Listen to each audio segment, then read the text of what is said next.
अस्सलाम वालेकुम दोस्तों, आपके अपने चैनल प्योर देसी टिप्स में हम आपको खुशामदीद कहते हैं। मेरी तमाम दोस्तों से गुजारिश है, बराए मेहरबानी चैनल को ज़रूर सब्सक्राइब करें और साथ ही खड़े बेल आइकन को दबाना हरगिज़ ना भूलें ताकि आने वाली हमारी हर वीडियो का नोटिफिकेशन आप लोगों को मिल सके।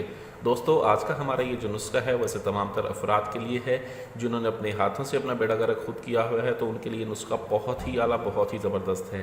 हाथों का इस्तेमाल करने की वजह से रॉड बिल्कुल पतले हो गए हैं, बेजान हो गए हैं, रॉड में सख्ती बिल्कुल नहीं रही, पेंसिल नुमा पतले हो गए हैं, अंदर की तरफ घुस गए हैं। ये ऐसे तमाम तर अफराद के लिए बहुत ही आला, बहुत ही ज़बरदस्त नुस्खा है। इसके इस्तेमाल से तमाम किस्म की जो है वो कमज़ोरी दूर होती है। वज़ू के तमाम नकाइस दूर करके ये वज़ू को फरबा करता है, उसके तमाम नकाइस को दूर करके उसमें नई जान पैदा कर देता है। इस नुस्खे में किन चीज़ों का इस्तेमाल है और ये नुस्खा कैसे बनना है, ये जानने के लिए वीडियो को एंड तक लाजमी देखें ताकि कोई भी स्टेप मिस ना हो। हमने करना यह है कि हमने सबसे पहले इसमें लेने हैं तुख्मे अरिंड। ये तुख्मे अरिंड है यानी कि जिससे कस्टर ऑयल निकलता है, इससे कस्टर ऑयल भी निकलता है जिसे हम अरिंड का तेल कहते हैं। तुख्मे अरिंड हमने लेने हैं 3 तोला। 3 तोला तुख्मे अरिंड लेने हैं हमने इनको अच्छी तरह से बिल्कुल बारीक सफ़ूफ़ बनाना है। बिल्कुल बारीक सफ़ूफ़ बनाने के बाद आप इसको जो है अलहदा कर दें।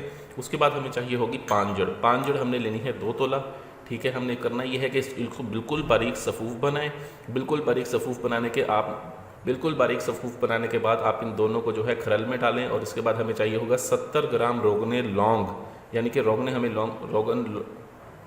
लौंग हमें चाहिए होगा 70 ग्राम रोगने लौंग लेके आपने इसमें एक एक कतरा डालें। ठीक है, और इसको खरल करते रहें, एक एक कतरा डाल के खरल करते रहें।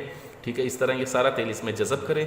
सारा तेल जज़ब करने के बाद जो है आप इसको अच्छी तरह से मिक्स करें। मिक्स करने के बाद इसको कढ़ाई में डाल के आधे घंटे तक आप पकाएं। आधे घंटा पकाएं, जब आप देखें कि इसके अंदर से धुआं निकलना बंद हो गया है, धुआं निकलना बंद हो जाए, ठीक है, तब आपका ये तेल तैयार हो जाएगा। ठीक है, इसको ठंडा करके छान के महफूज कर लें और रोज़ाना रात को इसका 10 कतरों का इस्तेमाल करें।